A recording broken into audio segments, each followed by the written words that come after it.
तर ट्रान्सफॉर्मर हा चॅप्टर अतिशय महत्वाचा आहे, हे तुम्हाला माहीतच आहे ऑलरेडी. ट्रान्सफॉर्मरवर भरपूर MCQ विचारले जातात, त्याच्यामुळे ट्रान्सफॉर्मर व्यवस्थित शिकून घ्यायचंय. आता ट्रान्सफॉर्मरवर जे MCQ बघू आपण, इम्पॉर्टंट MCQ. तर पहिला MCQ बघा काय सांगतो इथे, की विद्युत घटक ज्यामध्ये AC पुरवठ्याची वारंवारता व पॉवर न बदलता करंट व व्होल्टेज बदलता येतो त्याला डॅश डॅश असे म्हणतात. तर त्याला काय म्हटलं जातं, ट्रान्सफॉर्मर. म्हणजे ट्रान्सफॉर्मर हा इलेक्ट्रिकल सिस्टीम मध्ये हृदय म्हणून कार्य करत असतो. जसं आपल्या शरीरामध्ये जे हार्ट जसं काम करतं, तसं पॉवर सिस्टीम मध्ये किंवा इलेक्ट्रिकल सिस्टीम मध्ये ट्रान्सफॉर्मर कार्य करत असतं. जर ट्रान्सफॉर्मर नसेल तर व्यवस्थित वर्क होणार नाही, म्हणजे पूर्ण सिस्टीम आपली काय व्यवस्थित काम करणार नाही. तर ट्रान्सफॉर्मर हा काय करतो, ट्रान्सफॉर्मर हा एका सर्किट मधून दुसऱ्या सर्किट मध्ये काय करतो, पॉवर ट्रान्सफर करत असतो. यामध्ये करंट आणि व्होल्टेजला तो काय करतो, स्टेप अप आणि स्टेप डाऊन म्हणजे कमी किंवा जास्त करू शकतो. हा जो आहे तर हा असा ट्रान्सफॉर्मरचा सिम्बॉल आहे. तर हा काय करतो, हे इकडचं एक सर्किट, समजा हे एक सर्किट आणि हे इकडचं सर्किट. तर ह्या एका सर्किट मधून दुसऱ्या सर्किट मध्ये काय करतो, तो पॉवर ट्रान्सफर करण्याचं काम करतो. परंतु त्यावेळेस काय करतो, पॉवर कॉन्स्टंट म्हणजे स्थिर ठेवतो, फक्त करंट आणि व्होल्टेजला कमी जास्त करत असतो. म्हणजे करंट आणि व्होल्टेज मध्ये बदल करतो, परंतु फ्रिक्वेन्सी ही स्थिर राहते. पॉवर आणि फ्रिक्वेन्सी काय राहते त्यावेळेस स्थिर असते. मग याच्यावर विचारलं जाऊ शकतं तुम्हाला, की ट्रान्सफॉर्मर मध्ये खालीलपैकी कोणता घटक हा स्थिर असतो. तर ट्रान्सफॉर्मर मध्ये फ्रिक्वेन्सी आणि पॉवर असे दोन घटक स्थिर असतात, आणि व्होल्टेज आणि करंटला तो काय करतो, कमी जास्त करत असतो. मग ट्रान्सफॉर्मर हे स्थिर यंत्र आहे. ट्रान्सफॉर्मर काय आहे, स्थिर यंत्र आहे. म्हणून ट्रान्सफॉर्मरची कार्यक्षमता म्हणजे इफिशियन्सी सर्वात जास्त असते, जवळपास 95 ते 98% पर्यंत काय असते, ट्रान्सफॉर्मरची कार्यक्षमता असते. कारण मोटर वगैरे याच्यात लॉस जास्त होतात, परंतु हा रोटेटिंग पार्ट नसल्यामुळे याच्यामध्ये काय होतात, कमी लॉसेस वगैरे होत असतात. नंतरचा क्वेश्चन आहे की ट्रान्सफॉर्मरचा कोर डॅश डॅश पासून बनलेला असतो. आता ट्रान्सफॉर्मरचं आपण स्ट्रक्चर बघितलं, तर ट्रान्सफॉर्मर काय केलेला असतो, अशा कोरवर काय केलेली असते, अशी वाइंडिंग असते. ही झाली प्रायमरी वाइंडिंग आणि हे आहे इकडे सेकंडरी वाइंडिंग. तर ही कशावर वाइंडिंग हे केलेली आहे, वाउंड केलेली किंवा गुंडाळलेली आहे, तर ह्या ट्रान्सफॉर्मरच्या कोरवर. तर मग त्यांनी विचारलं की ट्रान्सफॉर्मरचा कोर हा कोणत्या मटेरियलचा बनलेला असतो. हा कोर काय करतो, कोणत्या मटेरियलचा बनलेला असतो, तर सिलिकॉन स्टीलच्या मटेरियलचा बनलेला असतो. आता सिलिकॉन स्टीलच्या मटेरियलचाच का बनलेला असतो, कारण ट्रान्सफॉर्मर मध्ये जे लॉसेस आहेत, म्हणजे कोणते दोन, आता जर आपण बघितले ट्रान्सफॉर्मरचे लॉसेस, ओके ओके होते. एक जण म्हणतोय की सर CRGO काय HRGO, एक मिनिट. आता हा CRGO ट्रान्सफॉर्मरवर कोणतं मटेरियल वापरलं जातं, CRGO म्हणजे cold red green oriented silicon steel. काय कोल्ड, कोल्ड लक्षात ठेवायचं, cold red green oriented silicon steel. CRGO material वापरतो आपण याच्यात. कोणतं मटेरियल वापरतो, CRGO म्हणजेच CRGO मटेरियल म्हणजे हे सिलिकॉन स्टील आहे. कोणतं मटेरियल आहे, CRGO म्हणजे cold rain grain oriented steel. तर हे मटेरियल आपण काय करतो, ट्रान्सफॉर्मरच्या कोर साठी वापरतो, म्हणजे ते सिलिकॉन स्टील मटेरियल आहे. ते कोणतं मटेरियल आहे, सिलिकॉन स्टील मटेरियल आहे. तर हे मटेरियल काय करतं, हे मटेरियल वापरल्यामुळं जी कोरची परमेबिलिटी आहे, कोरची परमेबिलिटी आपण ऑलरेडी शिकलोय. तर कोरची परमेबिलिटी काय असते, जास्त असते या मटेरियलची. त्याच्यामुळं आपण काय करतो, म्हणजे रिलक्टन्स काय असतो या मटेरियलचा, सिलिकॉन स्टील मटेरियलचा परमेबिलिटी जास्त आहे, म्हणजे काय आहे रिलक्टन्स म्हणजे यस, यस काय आहे कमी आहे, रिलक्टन्स काय आहे कमी आहे, म्हणजे जास्तीत जास्त फ्लक्स वाहून नेतो हे मटेरियल. त्याच्यामुळे याच्यामध्ये कोणते लॉसेस होत नाही तर हिस्टेरिसिस लॉसेस. कोणते लॉसेस, जर आता आपण थोडं बघू लॉसेस वर बघू ट्रान्सफॉर्मरच्या, कारण तुम्हाला माहित पाहिजे बरोबर. Cold rolled grain oriented steel. तर इथं ट्रान्सफॉर्मरचे जर आपण लॉसेस बघितले, ट्रान्सफॉर्मर मधले लॉसेस, तर ट्रान्सफॉर्मर मध्ये काय आहे लॉसेस, तर ट्रान्सफॉर्मर मध्ये कॉपर लॉस काय आहे, कॉपर लॉस आणि इथं आयर्न लॉस. तर कॉपर लॉसलाच आपण बदलणारे लॉसेस सुद्धा म्हणतो आणि याला स्थिर लॉसेस म्हणतो. आता आयर्न लॉस मध्ये काय आहे, तर आयर्न लॉसेस मध्ये आहे एक हिस्टेरिसिस लॉस. कोणते आहे, हिस्टेरिसिस लॉस. आणि एक आहे इथं कोणते, एडी करंट लॉस. कोणते आहे, एडी करंट लॉस. मग हे हिस्टेरिसिस लॉस कसे कमी करतो आपण, तर हिस्टेरिसिस लॉस आपण काय करतो, जी कोर आहे ती कोणती मटेरियलची वापरायची, सिलिकॉन स्टीलची वापरायची. आणि एडी करंट लॉस कशाने कमी करायचे, त्या कोरला काय करायचं, लॅमिनेशन द्यायचं. काय करायचं, लॅमिनेशन द्यायचं. त्यावेळेस हे आयर्न लॉसेस काय होतात मग कमी होतात. आलं लक्षात तुमचे. हे दोन्ही लॉसेस आपण कसे कमी करू शकतो तर कमेंट्स मध्ये सांगा. लक्षात आलं का हे. कोर सिलिकॉन स्टीलचा का वापरायचा, तर सिलिकॉन स्टीलचा का वापरायचा कोर, गुड, कळालं सगळ्यांना, गुड.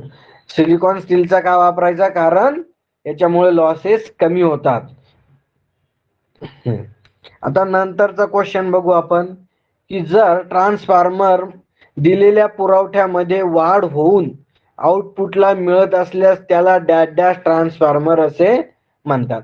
म्हणजे यांचं म्हणणं आहे की ट्रान्सफॉर्मरला आपण काय दिलं, इनपुट दिलंय, कमी इनपुट दिलं आणि आपल्याला काय मिळतंय, जास्त आउटपुट मिळतंय. म्हणजे कोणता ट्रान्सफॉर्मर आहे हा, तर स्टेप अप ट्रान्सफॉर्मर. कोणता आहे, स्टेप अप ट्रान्सफॉर्मर. आणि जर आपण जास्त इनपुट दिलंय, जास्त इनपुट दिलं आणि कमी आउटपुट मिळत असेल तर ते कोणता झाला, स्टेप डाऊन. काय झालं, हा स्टेप अप आणि वर हा खालचा कोणता, स्टेप डाऊन. तर हे लक्षात ठेवायचं. जर आपण कमी व्होल्टेज दिलं, जास्त आउटपुट मिळालं तर तो झाला स्टेप अप, आणि जास्त व्होल्टेज दिलं, कमी व्होल्टेज मिळालं तर ते झाला स्टेप डाऊन ट्रान्सफॉर्मर.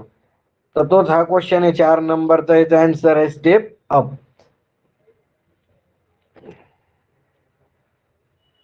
आता इथं विचारलं यांनी की डॅट डॅट ट्रान्सफॉर्मर मध्ये सेकंडरी वाइंडिंग बारीक तारेची असून आट्या प्रायमरीच्या तुलनेत जास्त असते. म्हणजे बघा त्यांनी काय सांगितलेलं आहे की सेकंडरी जी आहे तर ती काय आहे, बारीक आहे. मग ज्या वाइंडिंगचे टर्न जास्त असतात, ज्या वाइंडिंगचे टर्न जास्त असतात ती काय असते, बारीक असते. मग ज्या वाइंडिंगची तर त्यांनी सांगितलं की सेकंडरीचे बारीक टर्न आहे.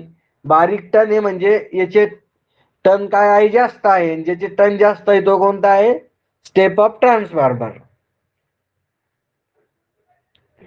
चला नेक्स्ट क्वेश्चन बघू आपण, की ई व आय प्रकारच्या टॅपिंग केलेल्या पट्ट्या वापरून कोर तयार डॅट डॅट ट्रान्सफॉर्मर मध्ये करतात.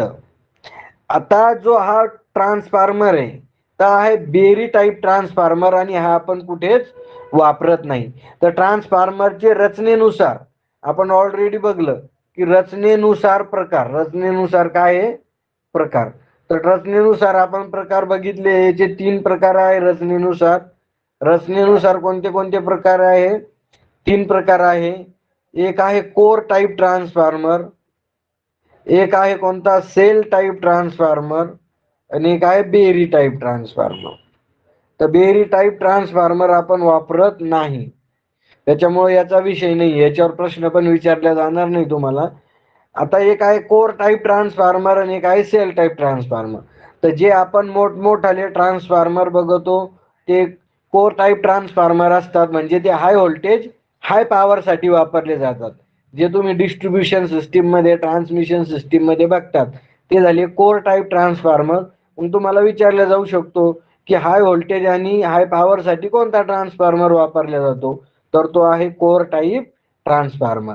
आणि सेल टाईप ट्रान्सफॉर्मर नंतर, तर सेल टाईप ट्रान्सफॉर्मर म्हणजे काय, तर सेल टाईप ट्रान्सफॉर्मर म्हणजे छोटे छोटे ट्रान्सफॉर्मर, म्हणजे तुमच्या मोबाईलच्या चार्जर मधला ट्रान्सफॉर्मर, टीव्ही मधला ट्रान्सफॉर्मर, म्हणजे बऱ्याच ठिकाणी आपण जे छोटे छोटे ट्रान्सफॉर्मर वापरतो त्याला म्हणायचं सेल टाईप ट्रान्सफॉर्मर. आलं लक्षात तुमच्या? तर मग हे पण लक्षात ठेवा की हा ट्रान्सफॉर्मर काय करतो आपण, छोट्या छोट्या ऍप्लिकेशन म्हणजे लो व्होल्टेज लो पॉवर साठी वापरत असतो. कळालं का हे? कमेंट्स करत जा म्हणजे माझ्या लक्षात येत असतं तुम्हाला कळालं का नाही. तर हे उलट तुम्हाला फायदा आहे, मी डिटेल मध्ये समजून सांगतोय तुम्हाला हे. तर हे लेक्चर करणं इम्पॉर्टंट आहे तुमच्यासाठी, कारण हे डिटेल मध्ये कळतंय तुम्हाला. फक्त तुम्ही वाचलं तर तुम्हाला एकच MCQ कळेल. गुड. असंच आपण एक्सप्लेन करणार आहोत. काही मुलं म्हणतात सर वेळ जास्त लागतो, तर कसं एक्सप्लेन केलं तर MCQ घेण्यासाठी वेळ जास्त लागतो, परंतु एका MCQ वरून आपले भरपूर MCQ होत असतात. मग आता हा क्वेश्चन आहे 6 नंबरचा की डॅश ट्रान्सफॉर्मर मध्ये फ्लक्स वहन होण्यासाठी एकच मार्ग असतो. काय आहे? डॅश ट्रान्सफॉर्मर फ्लक्स वहन होण्यासाठी एकच मार्ग असतो. तर कोणत्या याच्यामध्ये एकच मार्ग असतो, तर तो आहे सेल टाईप ट्रान्सफॉर्मर. म्हणजे सेल टाईप ट्रान्सफॉर्मरची जर तुम्ही रचना बघितली तर सेल टाईप ट्रान्सफॉर्मरची रचना अशी पहा. हा झाला सेल टाईप ट्रान्सफॉर्मरची कोर, आणि याच्यावर काय केलेलं असतं, वाइंडिंग गुंडाळलेली असते. याच्यावर प्रायमरी वाइंडिंग, आणि याच्यावरच अजून काय होतंय, अजून सेकंडरी वाइंडिंग इथंच गुंडाळलेली असते. म्हणजे याला काय आहे, एकच आहे पहा, हे पूर्ण एकच आहे सगळं. तर त्यांनी काय विचारलं की फ्लक्स वाहण्यासाठी एकच मार्ग आहे, तर कोणत्याच्यासाठी आहे, सेल टाईप ट्रान्सफॉर्मरला काय आहे, एकच मार्ग आहे. आणि इथं जर आपण बघितलं कोर टाईप ट्रान्सफॉर्मरचं स्ट्रक्चर बघितलं तर त्याला वेगवेगळे मार्ग आहे. त्याच्यामुळं हे लक्षात ठेवा, याला एकच मार्ग आहे सेल टाईप ट्रान्सफॉर्मरला. आता इथं विचारता क्वेश्चन की ट्रान्सफॉर्मर मध्ये नो लोड करंट हा फुल लोड करंटच्या डॅश असतो. आता एक नो लोड करंट असतो आणि एक फुल लोड करंट असतो. हा बरोबर. आता एक नो लोड करंट असतो आणि एक फुल लोड करंट असतो. तर नो लोड करंट 2 ते 5% असतो. लक्षात ठेवा, नो लोड करंट म्हणजे ट्रान्सफॉर्मरवर आपण कसलाही लोड दिला नाही आणि त्यावेळेस त्याचा करंट जर आपण मोजला तर 2 ते 5% मिळतो फुल लोड करंटच्या. म्हणजे फुल लोड करंट समजा 400 आहे, फुल लोड करंट किती आहे, 400. तर नो लोड करंट किती असेल, समजा 2% पकडला आपण, तर 2% किती होतात, 400 चे 2% काढा, 400 चे 2%. चला कमेंट्स मध्ये उत्तर करा. बरोबर, गुड. आदर्शने एकदम बरोबर उत्तर दिलेलं आहे. 400 चे 2% म्हणजे किती, 8. किती सोपं आहे बघा. 100 ला किती 2, तर 400 ला किती 8. म्हणजे हे आपल्याला आलं पाहिजे. जर तुम्ही अभ्यास करायला एक्सपर्ट झाले असाल तर हे तुम्हाला येईल. त्याच्यामुळे अभ्यास करायचा, डेलीच्या डेली तुम्ही अभ्यास करायचा. चला आता नेक्स्ट क्वेश्चन बघू आपण. इम्पॉर्टंट क्वेश्चन आहे नेक्स्ट बी. आता हा क्वेश्चन बघा, इथे काय विचारलेलं आहे त्यांनी क्वेश्चन. त्यांनी विचारलं आहे की ट्रान्सफॉर्मर मध्ये आयर्न लॉसेस फुल लोड लॉसेसच्या डॅश असतात. आता आयर्न लॉसेस हे फुल लोड लॉसेसच्या, म्हणजे ट्रान्सफॉर्मर मधले जे आयर्न म्हणजे फुल लोड लॉसेस जर जास्त असेल तर आयर्न लॉसेस हे स्थिर लॉसेस आहे. आयर्न लॉसेस स्थिर लॉसेस आहे, ते जवळपास 2 ते 3% असतात. फक्त किती असतात, 2 ते 3%. ज्या विद्यार्थ्यांना दिसत नाही ते बॅग जा आणि पुन्हा परत जॉईन व्हा, तेव्हा दिसेल. हा, 2 ते 3% असतात.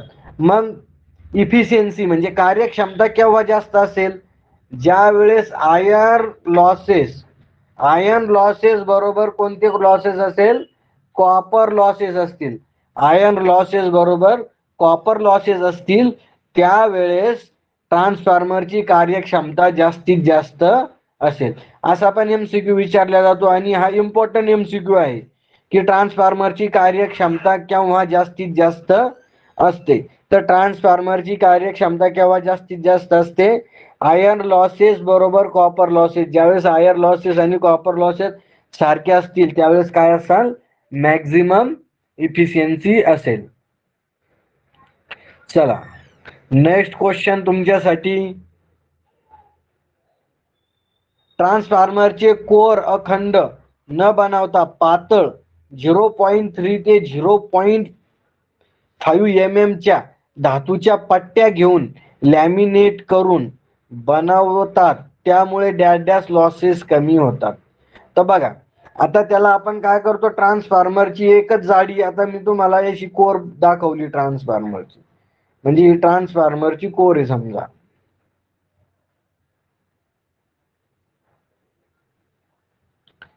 ही काय आहे? ट्रान्सफॉर्मरची कोर आहे. मग आता ही ट्रान्सफॉर्मरची जी कोर आहे तर ही काय केलेली असते? अशी पट्ट्या पट्ट्या असतात, अशा पट्ट्या पट्ट्याची बनलेली असते.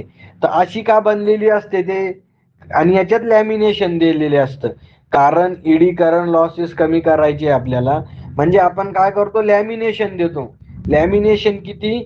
0.35 ते 0.50 इतक्या जाडीचं आपण काय करतो? याच्यामध्ये असं लॅमिनेशन देत असतो, कारण इडी करंट लॉसेस कमी करण्यासाठी. तर इडी करंट कमी करण्यासाठी आपण काय देतो? लॅमिनेशन देतो. तर हे तर इम्पॉर्टंटच क्वेश्चन आहे, व्हेरी इम्पॉर्टंट आहे की how to reduce the eddy current losses in transformer. म्हणजे ट्रान्सफॉर्मर मध्ये इडी करंट लॉसेस कसे कमी करू शकता? तर लॅमिनेशन देऊन. जी कोर आहे ट्रान्सफॉर्मरची कोर, तर त्याला लॅमिनेशन द्यायचं. आणि हे पण विचारलं जाऊ शकतं एखाद्या वेळेस की लॅमिनेशनची जाडी किती असते? तर 0.35 ते 0.50 पर्यंत त्याची जाडी असते. आता नेक्स्ट क्वेश्चन आहे की ज्या ट्रान्सफॉर्मर मध्ये लॉसेस नसतात त्या ट्रान्सफॉर्मरला डॅश डॅश ट्रान्सफॉर्मर म्हणतात. आता इथं आदर्श ट्रान्सफॉर्मर म्हणजे आयडियल ट्रान्सफॉर्मर. आयडियल ट्रान्सफॉर्मर म्हणतात. कोणतं? आयडियल म्हणजे काय? काल्पनिक ट्रान्सफॉर्मर. काय म्हणतो आपण? काल्पनिक. म्हणजे काल्पनिक ट्रान्सफॉर्मर म्हणजे काय? म्हणजे आपण काय केलं, जनरली जितकं इनपुट दिलंय आपण, समजा 100 kVA इनपुट दिलं, आउटपुट आपल्याला किती मिळालं? 100 kVA मिळालं. म्हणजे आतमधले थोडेफार जे लॉसेस आहे ते निग्लेक्टेड आहे. प्रॅक्टिकली त्याच्यात लॉसेस होतील, परंतु आयडियली लॉसेस होणार नाही. त्याच्यामुळे त्याला आपण काय म्हणतो? आयडियली ट्रान्सफॉर्मर किंवा आदर्श ट्रान्सफॉर्मर. आता आयडियली ट्रान्सफॉर्मर बद्दल जर बघायचं आपल्याला, काय आयडियली ट्रान्सफॉर्मर बद्दल जर बघायचं तर इम्पॉर्टंट आहे. आयडियली ट्रान्सफॉर्मर तुम्हाला विचारला जाऊ शकतो. नंबर 1 पॉइंट, याची इफिशियन्सी 100% असेल. कार्यक्षमता काय असेल? 100%. वाइंडिंगचा रेजिस्टन्स काय असेल? 0. वाइंडिंगला रेजिस्टन्स नसेल. इंडक्टन्स काय असेल? इंडक्टन्स इन्फिनिटी असेल. इंडक्टन्स म्हणजे जास्तीत जास्त इंडक्टन्स असेल वाइंडिंगचा. आणि रेजिस्टन्स काय असेल? 0 असेल. याच्यात लॉसेस होतील का? लॉसेस किती राहील? 0. लॉसेस सुद्धा काय राहील? याच्यात 0 राहतील. हे पॉइंट तुम्ही लक्षात ठेवायचे आयडियली ट्रान्सफॉर्मर मध्ये, की लॉसेस वगैरे होत नाही, रेजिस्टन्स असणार नाही वाइंडिंगला, पुन्हा कार्यक्षमता 100% असेल. असं पण विचारलं जाऊ शकतो तुम्हाला. तर आयडियल ट्रान्सफॉर्मर बद्दल हे तुम्ही लक्षात ठेवायचं. आता नेक्स्ट क्वेश्चन. ट्रान्सफॉर्मरची रेटिंग डॅश डॅश मध्ये असतात, मध्ये नोंदविली जाते. तर कशामध्ये? KVA मध्ये. तर ट्रान्सफॉर्मरची रेटिंग कशामध्ये असते? KVA. अजून कशाची राहते? जनरेटरची. म्हणजे आपण याला काय म्हणतो? जनित्र. काय म्हणतो आपण? जनित्र. तर जनित्रची रेटिंग सुद्धा कशामध्ये आहे? केव्हीए मध्ये. अजून इन्व्हर्टर काय आहे? इन्व्हर्टर. तर इन्व्हर्टरची रेटिंग सुद्धा कशामध्ये आहे? म्हणजे अल्टरनेटर जनरेटर एकच समजा असं कन्सिडर करा. अल्टरनेटर काय आहे? अल्टरनेटर. तर लक्षात ठेवा ट्रान्सफॉर्मरच्या ह्या इतक्या घटकाची रेटिंग केव्हीए मध्ये आहे, त्याच्यामुळे कन्फ्युज व्हायचं नाही. ट्रान्सफॉर्मरची रेटिंग, जनरेटरची रेटिंग, अल्टरनेटरची रेटिंग आणि कशाची? इन्व्हर्टरची रेटिंग. तर इतक्याची रेटिंग कशामध्ये आहे? केव्हीए मध्ये आहे. नंतर आहे बघा की 500 केव्हीए पेक्षा जास्त क्षमतेच्या ट्रान्सफॉर्मरला कूलिंग मेथड. आता कूलिंग मेथड कोणती वापरली जाते हे तिथं विचारलेलं आहे. तर कूलिंग मेथड कोणती वापरली जाते हे विचारलेलं आहे. कूलिंग मेथड म्हणजे काय? तर जे ट्रान्सफॉर्मर मध्ये जे ऑइल गरम होतं, काय होतं? ट्रान्सफॉर्मर मध्ये ऑइल गरम होतं. ते गरम ऑइल किंवा थंड करण्यासाठी किंवा ट्रान्सफॉर्मरला थंड करण्यासाठी आपण काय वापरतो? कूलिंग मेथड वापरतो. तर जर 500 केव्हीए पेक्षा जर कमी रेटिंगचा ट्रान्सफॉर्मर असेल तर त्याला आपण नॅचरल कूलिंग वापरतो, म्हणजे नैसर्गिक कूलिंग. म्हणजे त्याला आपल्याला काही कूल करायची गरज नाही. ऑटोमॅटिक काय होईल? जी निसर्गातली हवा, ॲटमॉस्फेरिक मधली जी हवा लागेल त्याने ते ऑटोमॅटिक काय होईल? थंड होईल.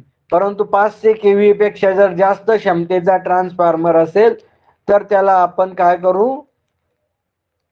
फोर्स, म्हणजे इथं आपण त्याला काय करू शकतो? फोर्स कूलिंग वापरू शकतो. म्हणजे बघा इथं काय केलं जातं मग,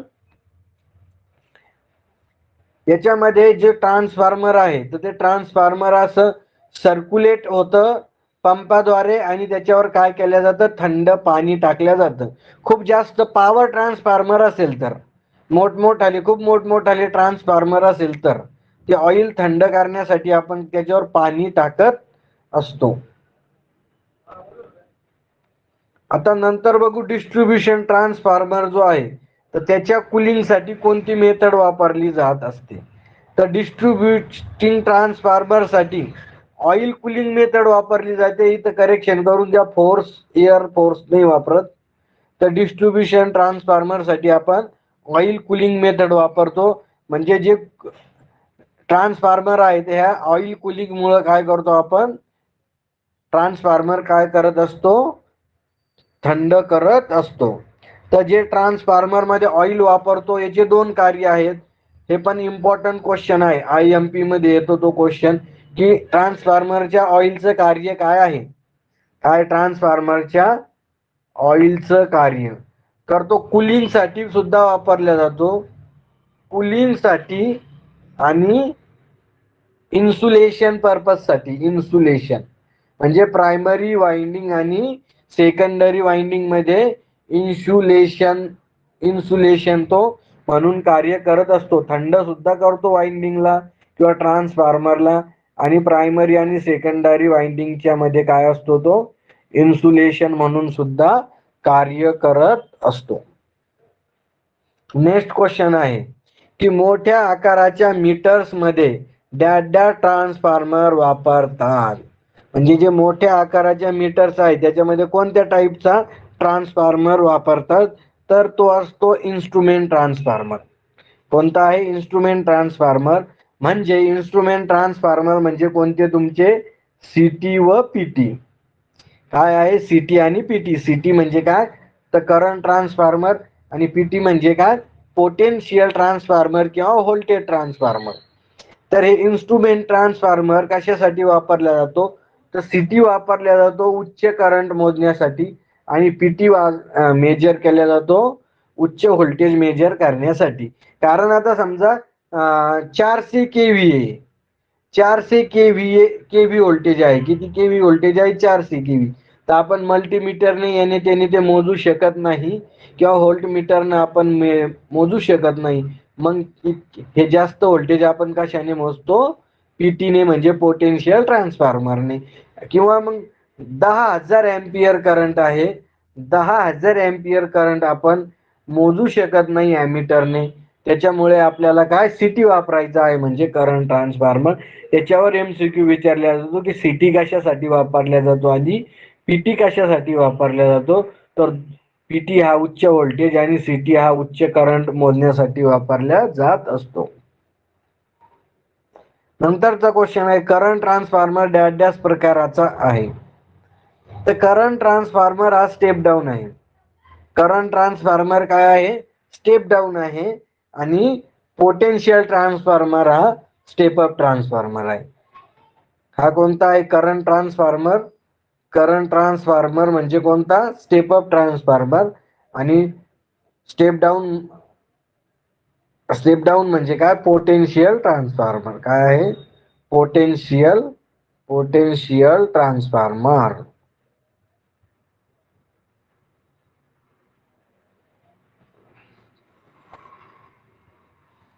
तर करंट ट्रान्सफॉर्मर हा स्टेप अप ट्रान्सफॉर्मर आहे. कोणता आहे? Step up transformer. इथं बघा, हा स्टेप अप आहे करंट ट्रान्सफॉर्मर आणि स्टेप डाऊन म्हणजे पोटेन्शियल ट्रान्सफॉर्मर.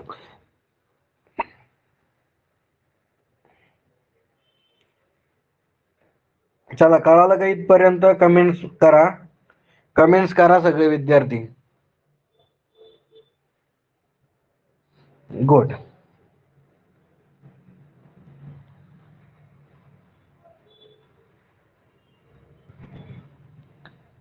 चला, आता बघू आपण नंतरचा क्वेश्चन. आता पोटेन्शियल ट्रान्सफॉर्मर डॅश डॅश प्रकारचा आहे. हा आला इथे क्वेश्चन. तर पोटेन्शियल ट्रान्सफॉर्मर काय आहे? स्टेप डाऊन प्रकारचा आहे. आता ट्रान्समिशन लाईनच्या शेवटी dash dash three phase transformer वापरला जातो. आता लक्षात घ्या, ट्रान्समिशन लाईनच्या शेवटी काय आहे? तर कोणता ट्रान्सफॉर्मर वापरला जातो? तर इथं लक्षात घ्या तुम्ही, स्टार डेल्टा ट्रान्सफॉर्मर वापरला जात असतो. आता का बरं? कारण इथे आपल्याला ट्रान्समिशन लाईन मध्ये न्यूट्रलची गरज नसते, म्हणून आपण तिथं स्टार डेल्टा ट्रान्सफॉर्मर वापरतो. आणि डिस्ट्रीब्युशन सिस्टीम मध्ये, आता डिस्ट्रीब्युशन सिस्टीम म्हटलं तर एक प्रायमरी डिस्ट्रीब्युशन सिस्टीम. बघा, डिस्ट्रीब्युशन सिस्टीम मध्ये काय? एक प्रायमरी डिस्ट्रीब्युशन सिस्टीम आणि एक सेकंडरी डिस्ट्रीब्युशन सिस्टीम. तर प्रायमरी मध्ये कुठून? सबस्टेशन मधून येईल RYB. तर इथं काय राहील? इथं ट्रान्सफॉर्मर कोणता राहील तुमचा? नंतर सेकंडरी डिस्ट्रीब्युशन म्हणजे primary distribution system 3 phase 3 wire आहे. काय आहे? 3 फेज 3 वायर. परंतु इथं सेकंडरी डिस्ट्रीब्युशन सिस्टीम मध्ये 3 फेज काय आहे? 4 वायर. आता 3 फेज 4 वायर काय आहे इथे? कारण इथं RYB आणि हा एक राहिलेला न्यूट्रल. तर न्यूट्रलची गरज आहे. मग असं पण विचारलं जाऊ शकतं तुम्हाला की प्रायमरी डिस्ट्रीब्युशन सिस्टीम ही डॅश डॅश सिस्टीम आहे, तर 3 फेज 3 वायर सिस्टीम आहे. आणि सेकंडरी काय आहे? 3 फेज 4 वायर सिस्टीम. त्याच्यामुळे इथं कशी जोडणी असणार आहे? सेकंडरी डिस्ट्रीब्युशन सिस्टीम मध्ये काय असणार आहे? डेल्टा स्टार सेकंडरी मध्ये.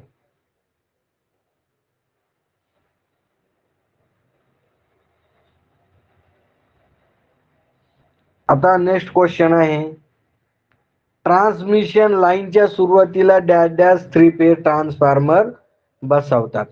तर बघा, इथं डेल्टा स्टार जोडणी केलेली असते. स्टार मध्ये का जोडतो आपण? बघा, कारण डेल्टा मध्ये बघा, डेल्टा मध्ये व्होल्टेज कसं आहे? व्होल्टेज, फेज व्होल्टेज VPH आणि VL म्हणजे लाईन व्होल्टेज आणि फेज व्होल्टेज काय आहे? सारखेच आहे. म्हणजे इथं व्होल्टेज काय आहे? कमी आहे. आणि इथं व्होल्टेज स्टार मध्ये व्होल्टेज वाढतं, कारण लाईन व्होल्टेज हे फेज व्होल्टेज पेक्षा जास्त आहे. VPH असं आहे रिलेशन याच्यामध्ये, स्टार मध्ये. त्याच्यामुळं आपण डेल्टा स्टार जोडल्यामुळं काय होतं, व्होल्टेज वाढून मिळतं आपल्याला. त्याच्यामुळे ट्रान्समिशन लाईनच्या सुरुवातीला आपण जोडणी कायशी करतो, डेल्टा स्टार जोडणी करत असतो. आलं लक्षात तुमच्या? चला नेक्स्ट क्वेश्चन घेऊ आपण. हा, ट्रान्सफॉर्मर ऑइल बाष्पीविरहित डायलेक्ट्रिक स्ट्रेंथ डॅश असते. त्याची डायलेक्ट्रिक स्ट्रेंथ किती आहे? तर डायलेक्ट्रिक स्ट्रेंथ किती आहे? 30 kV पर mm. इम्पॉर्टंट क्वेश्चन आहे हा, लक्षात ठेवा. हवेची सुद्धा काय आहे डायलेक्ट्रिक स्ट्रेंथ? हवेची सुद्धा 30 kV पर mm. काय आहे? हवेची सुद्धा 30 kV पर mm आहे. तर तुम्ही असं लक्षात ठेवू शकता. हे मायकाची किती आहे? मायकाची डायलेक्ट्रिक स्ट्रेंथ किती आहे मायकाची? तर मायका, एक मिनिट देऊ द्या मला. मायकाची डायलेक्ट्रिक स्ट्रेंथ तर 500 kV पर mm. काय आहे? गुड, बरोबर. सतीश बागुलने बरोबर उत्तर दिलंय. चला ग्लासची सांगा बरं का मग मला. ग्लासची डायलेक्ट्रिक स्ट्रेंथ तर किती आहे? 1000 kV पर mm. हे लक्षात ठेवायचं आहे तुम्ही, इम्पॉर्टंट आहे. ऑलरेडी क्लासमध्ये सुद्धा मी घेतलेलं आहे, तुमच्या लक्षात आहे की नाही सांगू शकत नाही, परंतु हे इम्पॉर्टंट आहे की डायलेक्ट्रिक स्ट्रेंथ विचारल्या जाते बऱ्याच एक्झाम मध्ये. त्याच्यामुळे लक्षात ठेवा की 30 ते 40 ही कशाची आहे? ट्रान्सफॉर्मरच्या ऑइलची आहे. स्कॉट कनेक्शनचा उपयोग डॅशसाठी होत असतो. तर स्कॉट कनेक्शन म्हणजे काय? तर 3 फेजचं रूपांतर 2 फेज मध्ये करण्यासाठी आपण काय करतो? स्कॉट कनेक्शन वापरतो. स्कॉट कनेक्शनलाच आपण काय म्हणतो? आता हा डेल्टा आहे तर त्याला काय म्हणतो आपण? Open delta. हे झालं स्कॉट कनेक्शन. म्हणजे इथं काय? ओपन डेल्टा कनेक्शन किंवा त्याला स्कॉट कनेक्शन असे म्हणतो. 3 फेजचं रूपांतर करायचं 2 फेज मध्ये. नेक्स्ट क्वेश्चन आहे की ट्रान्सफॉर्मरचे कार्य होण्यासाठी डॅशची गरज असते. तर ट्रान्सफॉर्मर म्हणजे कसं करतात? ओके, आता हे ओपन डेल्टा झाला ना, म्हणजे डेल्टा कनेक्शन आहे. समजा 3 फेज डेल्टा कनेक्शन आहे, म्हणजे अशी डेल्टा जोडणी आहे. तर एक डेल्टा ओपन करून टाकायचा, इथून डेल्टा ओपन करायचा, म्हणजे 2च फेज मिळतात आपल्याला. त्याला ओपन डेल्टा किंवा स्कॉट कनेक्शन असं म्हणतो आपण त्याला. नंतर एक ट्रान्सफॉर्मरचे कार्य होण्यासाठी डॅशची गरज असते. तर ट्रान्सफॉर्मरला कार्य होण्यासाठी बदलत्या चुंबकीय फ्लक्सची गरज असते. म्हणजे आता बघा, ट्रान्सफॉर्मरचं कार्य जर व्हायचं असेल तर आता ही आहे कोर, इथे दिलेली आहे कोर. याच्यावर प्रायमरी वाइंडिंग वाउंड केलेली म्हणजे गुंडाळलेली आहे. ही झाली सेकंडरी वाइंडिंग. तर प्रायमरी वाइंडिंगला आपण त्याला एसी सप्लाय दिला. कोणता सप्लाय दिला? एसी सप्लाय दिल्यानंतर इथे काय होईल? हे चुंबकीय फ्लक्स कोणते तयार होतील? बदलते चुंबकीय फ्लक्स तयार होईल. आणि बदलचे चुंबकीय फ्लक्स ह्या ट्रान्सफॉर्मरद्वारे कोरद्वारे काय होईल? इकडे ट्रान्सफर होतील. आणि काय हे बदलते फ्लक्स काय होईल? या वाइंडिंगला लिंक होतील आणि इकडे आपल्याला काय? सेकंडरी आउटपुट मिळेल. तर मग त्याच्यामुळे आपल्याला इथं ट्रान्सफॉर्मरला एसी सप्लाय देतो. डीसी सप्लायवर हा कार्य करत नाही. कारण जर आपण डीसी सप्लाय जर दिला ट्रान्सफॉर्मरला, तर डीसी सप्लाय दिल्यावर काय होईल? इथे चुंबकीय फ्लक्स तर तयार होईल, परंतु बदलते असणार नाही ते. आणि चुंबकीय क्षेत्र बदलते नसणारे म्हणजे इथं लिंक होणार नाही ते, आणि सेकंडरीला आपल्याला आउटपुट मिळणार नाही. मग काय होईल? हे याच्यामुळं काय होईल? हा ट्रान्सफॉर्मर काय होईल? इथं याच्यात लॉसेस होतील, म्हणजे उष्णता निर्माण करेल, हीट निर्माण करेल आणि ट्रान्सफॉर्मर काय होईल? जळून जाईल. म्हणजे आपण जर त्याला डीसी सप्लाय दिला तर काही कालांतराने ट्रान्सफॉर्मर काय होईल? बर्न होईल, म्हणजे तो काय होईल? जळून जाईल. त्याच्यामुळं ट्रान्सफॉर्मर हा डीसी सप्लायवर कार्य करत नाही. कारण डीसी सप्लाय दिला तर तिथे बदलते चुंबकीय फ्लक्स नसतात, त्याच्यामुळे तिथं काय ट्रान्सफॉर्मर हा काय DC वर कार्य करणार नाही. ट्रान्सफॉर्मर DC वर कार्य करत नाही आणि त्यानं DC वर कार्य केलं नाही म्हणजे त्याच्यात लॉसेस होऊन काय होईल, ते ट्रान्सफॉर्मर जळून जाईल. अलग लक्षात तुम्हाला? कमेंट्स करत चला, कमेंट्स, फक्त शांत बसू नका. आता नेक्स्ट क्वेश्चन बघू आपण इथे. नेक्स्ट क्वेश्चन काय सांगतो इथे, हा ट्रान्सफॉर्मरचं EMF इक्वेशन. ट्रान्सफॉर्मर मध्ये निर्माण होणारा व्होल्टेज डॅश सूत्रांनी दाखवला जातो. तर ट्रान्सफॉर्मर मध्ये निर्माण होणारं EMF म्हणजे काय, 4.44 F1 phi m आणि इथं N1. आता 4.4 म्हणजे काय आहे, तर हे स्थिर आहे. हे F म्हणजे फ्रिक्वेन्सी, हे Fm म्हणजे मॅक्झिमम फ्लक्स, आणि N म्हणजे काय, नंबर ऑफ टर्न. म्हणजे N1 म्हणजे काय, N1 म्हणजे काय, नंबर ऑफ टर्न. इथं प्रायमरी, इथं N च्या जागी T पण म्हणलं तरी चालतं. टर्न म्हणजे T. हे N घ्या किंवा T घ्या. काही ठिकाणी N घेतलेलं, काही ठिकाणी T घेतलेलं आहे. T म्हणजे टर्न. आता 1 इथं एक लिहिला म्हणजे प्रायमरीचे टर्न. मग सेकंडरीचं सूत्र कसं येईल, सेकंडरी मध्ये EMF निर्माण होणारा 4.44. आता इथं F2 येईल, इथं phi m राहील आणि इथं काय राहील, T2 राहील, म्हणजे सेकंडरी वाइंडिंगचे टर्न. तर हे सूत्र तुम्ही लक्षात ठेवायचं आहे. इथं त्यांनी विचारलं नाही प्रायमरीचं किंवा सेकंडरीचं, त्याच्यामुळे इथं त्यांनी दिलेलं नाही F1 phi m N1 असं दिलेलं नाहीये तिथे. तर हे सूत्र, आणि याच्यावर क्वेश्चन विचारला जातो की ट्रान्सफॉर्मरच्या EMF सूत्रामध्ये जे फ्लक्स दिलेले आहे ते कोणते फ्लक्स आहे, maximum flux, average flux, RMS flux. तर phi m दिलेला आहे म्हणजे काय आहे, ते मॅक्झिमम फ्लक्स आहे. तर विचारलं जातं तुम्हाला हे सुद्धा परीक्षेमध्ये. चला नेक्स्ट क्वेश्चन आहे तुमच्यासाठी. नेक्स्ट क्वेश्चन काय सांगतो की ट्रान्सफॉर्मर मध्ये निर्माण होणारे डॅश लॉसेस हे बदलणारे असतात. तर बदलणारे लॉसेस कोणते सांगा मला.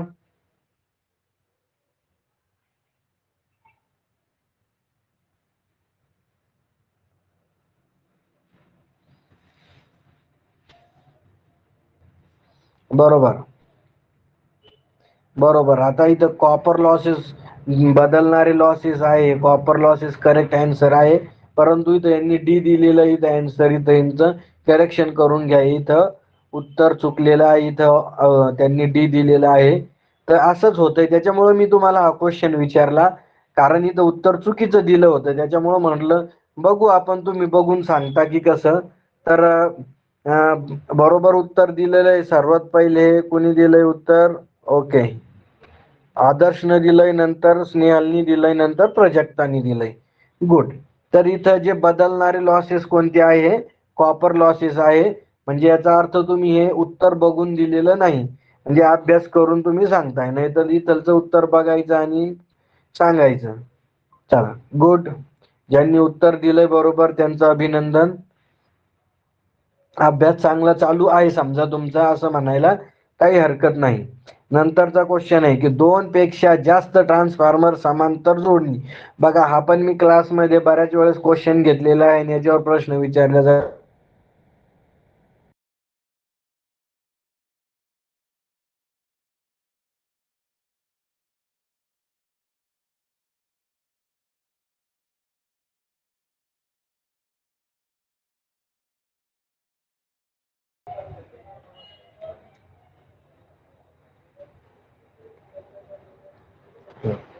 तर आपला हा जो क्वेश्चन आहे, तर हा क्वेश्चन बघा की 2 पेक्षा जास्त ट्रान्सफॉर्मर समांतर मध्ये जोडल्यास डॅश स्थितीची पूर्तता करावी लागते.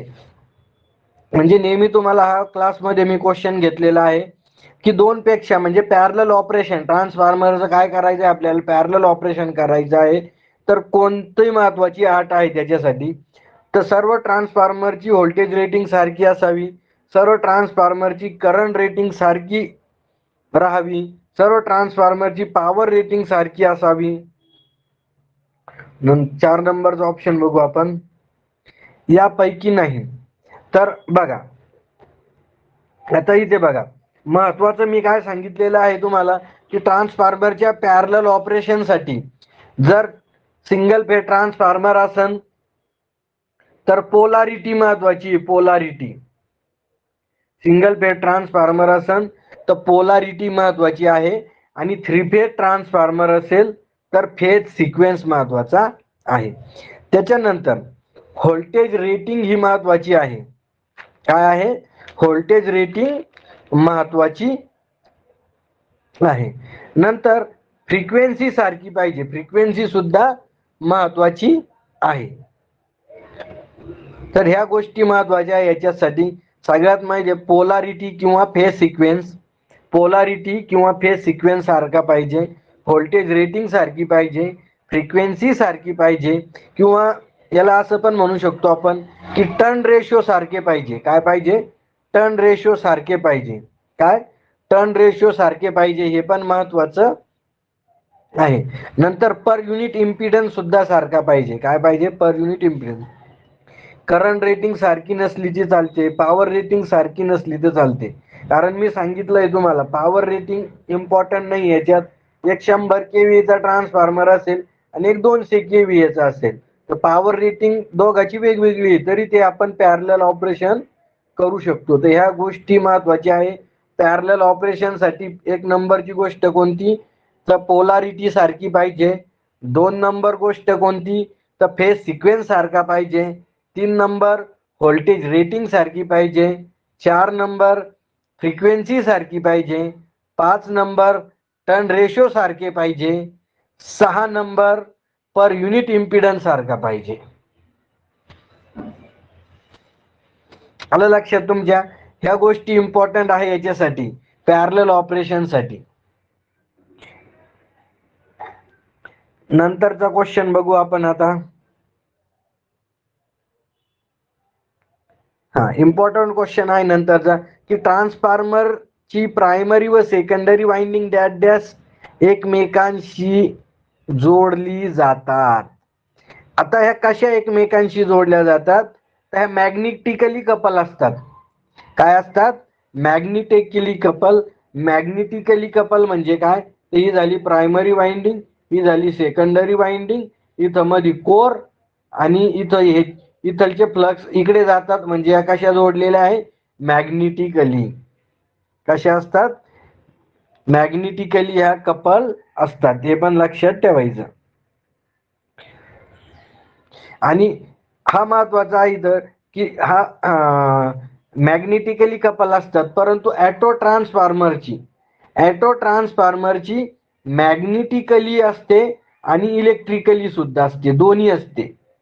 काय असते? ॲटो ट्रान्सफॉर्मरची मॅग्नेटिकली आणि इलेक्ट्रिकली सुद्धा दोन्ही त्या कपल असतात, म्हणजे दोन्ही पण जोडणी असते त्याची. कोणती? ॲटो ट्रान्सफॉर्मरची. नंतर आहे की ट्रान्सफॉर्मरची रेटिंग KW मध्ये करण्याऐवजी KVA मध्ये करतात, याचे कारण काय? बरोबर. म्हणजे आपण आता बघितलं की ट्रान्सफॉर्मरची रेटिंग KVA मध्ये असते आणि बाकीची रेटिंग KW मध्ये असते. तर KW मध्ये का नाहीये ट्रान्सफॉर्मरची रेटिंग? कारण बघा, कारण असं आहे की एक तर पहिली गोष्ट ट्रान्सफॉर्मर हा लोड नाहीये. जे लोड आहे त्या लोडची रेटिंग KW मध्ये असते. काय असते? लोडची रेटिंग काय असते? KW मध्ये असते. कारण तो पॉवर घेतो, परंतु ट्रान्सफॉर्मर पॉवर घेत नाही, पॉवर कन्झ्युम करत नाही. हा फक्त एका सर्किट मधून दुसऱ्या सर्किट मध्ये पॉवर ट्रान्सफर करत असतो. हे पॉइंट लक्षात, फरक लक्षात घ्या. ट्रान्सफॉर्मर काही लोड नाहीये, त्याच्यामुळं लोडची रेटिंग KW मध्ये असते.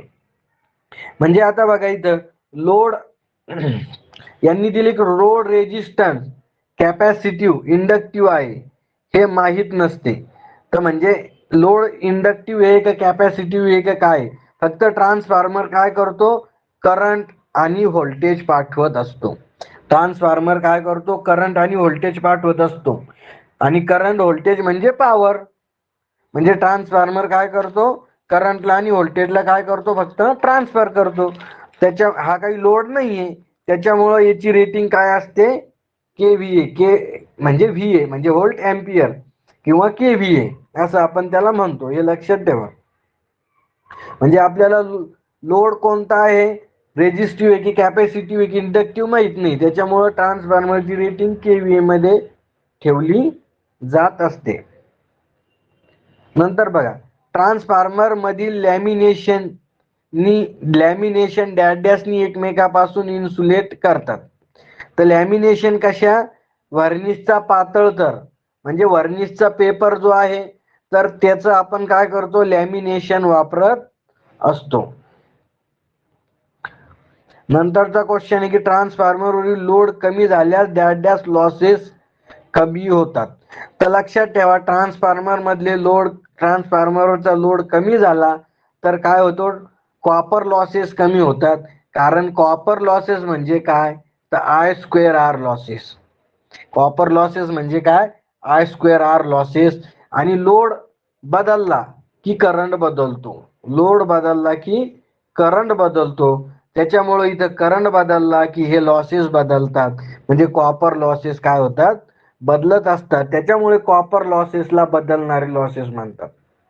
त्याच्यामुळे काय होतात, लोड बदलला की करंट बदलतो आणि करंट बदलला की कॉपर लॉसेस बदलतात, म्हणून याला बदलणारे लॉसेस असे म्हटलं जातं. नंतरचा क्वेश्चन आहे की ट्रान्सफॉर्मर मध्ये डॅश लॉसेस नेहमी बदलणारे असतात. काय, ट्रान्सफॉर्मर मध्ये डॅश लॉसेस नेहमी बदलणारे असतात. तर काय आहे, आताच बघितलं आपण, कॉपर लॉसेस नेहमी बदलणारे असतात. 3 फेज सेल प्रकारच्या ट्रान्सफॉर्मर साठी डॅश वाइंडिंग वापरली जाते. आता बघा, इथं सेल टाईप ट्रान्सफॉर्मर आहे, तर मी याची ऑलरेडी डायग्राम काढून दाखवली होती तुम्हाला, अशी आहे सेल टाईप ट्रान्सफॉर्मरची. म्हणजे किती याला म्हणायचं लिंब, हे एक लिंब, हे एक लिंब झालं, इथं हे एक आणि हे एक, 3 लिंब आहेत याला आणि एकच काय आहे, मॅग्नेटिकचा मार्ग आहे. तर याच्यावर ह्या मधल्याच लिंबावर काय होते, प्रायमरी वाइंडिंग आणि सेकंडरी वाइंडिंग अशा दोन्ही वाइंडिंग गुंडाळलेले असतात. त्याच्यामुळे एकमेकावर गुंडाळलेले असतात, म्हणजे त्याच्यामुळे याला काय म्हणतो आपण, सँडविच वाइंडिंग म्हणतो. काय म्हणतो, सँडविच वाइंडिंग. त्याचं उत्तर काय आहे, सँडविच प्रकारची वाइंडिंग. सेल टाईपला काय म्हणतो आपण, सँडविच. तुम्ही सँडविच खाल्लेलं असेल तर असं एकमेकावर एक असे थर दिलेले असतात, म्हणून त्याला सँडविच म्हणतो. त्याच्यामुळं काय आहे, सँडविच प्रकारची वाइंडिंग आहे. नंतरचा क्वेश्चन आहे की ट्रान्सफॉर्मरची ऑल डे इफिशियन्सी म्हणजे कार्यक्षमता काढताना दिवसभरात खर्चिक झालेली पॉवर डॅश मध्ये मोजतात. तर किलोवॅट हवर मध्ये मोजतात. कारण इथं जी खर्चिक झालेली पॉवर आहे ती वेळेनुसार, म्हणजे ऑल डे इफिशियन्सी म्हणजे काय, एका दिवसात आपण किती पॉवर वापरली जाते, तर दिलेली पॉवर आणि एका दिवसात वापरलेली पॉवर, तर त्याला म्हणतो आपण ऑल डे इफिशियन्सी. म्हणजे दिलेली पॉवर 100 KVA असेल आणि वापरलेली कशामध्ये आहे, KWH मध्ये असेल, तर ती 90 असेल, तर इफिशियन्सी किती टक्के झाली, 90% इफिशियन्सी झाली.